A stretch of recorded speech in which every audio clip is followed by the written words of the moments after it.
Now, a BBC News investigation has found that more than 200 school children spent at least 5 consecutive days in isolation last year. Isolation facilities are used to remove pupils from classrooms when their behaviour is disruptive. The Department for Education says children should be in isolation for no longer than is necessary. The health, safety and welfare of pupils must always be put first. Our special correspondent Ed Thomas has this exclusive report. The shelves, the windows, the bare walls, and it was like every day, every single day. Let me know if you get tired. Yeah. I was quite athletic, I was happy, then I felt ill, and that's where it all went downhill. So how many tramadol do you have to take this morning? Just the one. He put me in a room on my own, so I was in isolation. How did you learn? I didn't. I just copied out of GCSE revision books, and nobody's ever marked the work. That happened for months. It was like they forgot about me, and I didn't exist. Casey says he spent 3 months in a room on his own. You feeling okay? Yeah. His school says despite their best efforts, Casey's regularly disruptive behaviour meant he could not benefit from the full school experience. They also say the room he was in was not the school's actual isolation facility and disputes the length of time he spent on his own. Many isolation units look like this. We've learnt they're now widely used across our schools. Some resemble classrooms, but most are lined with so-called consequence booths. Pupils sit at partitioned desks, in silence, facing a wall. Paul Dix has spent the last 15 years visiting isolation rooms as a school behaviour consultant. I've seen 50 children in isolation booths, children with Asperger's, children with autism. I met one child who spent 36 days in isolation. That is not an education, it's a custodial sentence. He says he's seeing more and more schools using isolation as punishment. Where's the regulation around it? Where is the reporting? I ask the same question every time I go in. How many children here have additional needs? And the answer is always the same.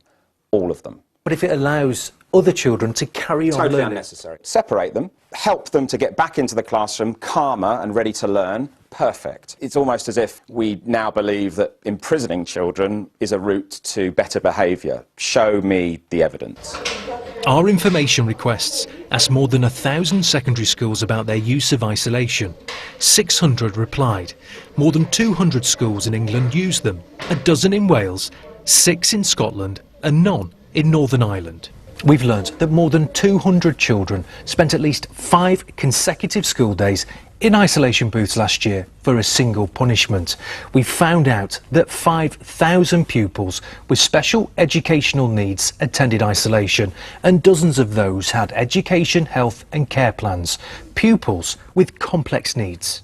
We've obtained the rules for hundreds of isolation units. 2, which include bathrooms, don't allow children to leave for the entire day, not even to go to the playground or canteen.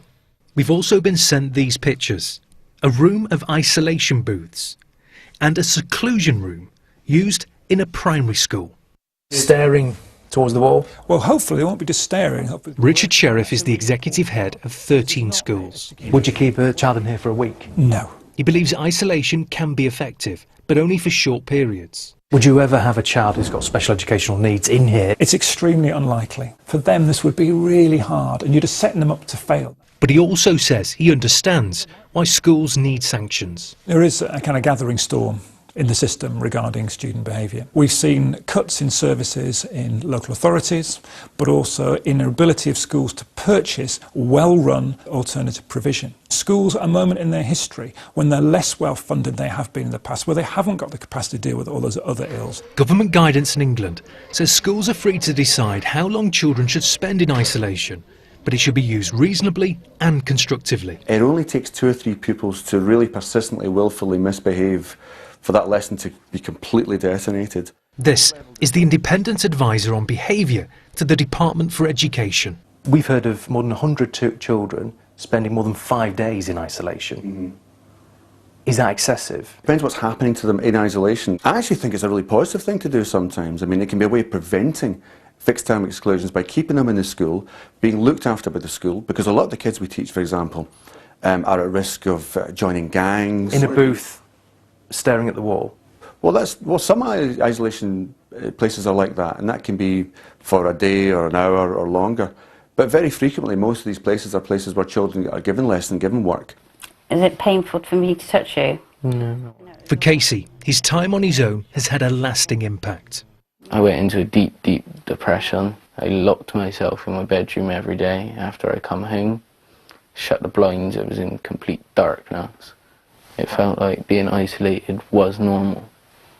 The Department for Education says children should be in isolation no longer than necessary, and that the health, safety and welfare of pupils must always come first. Ed Thomas, BBC News.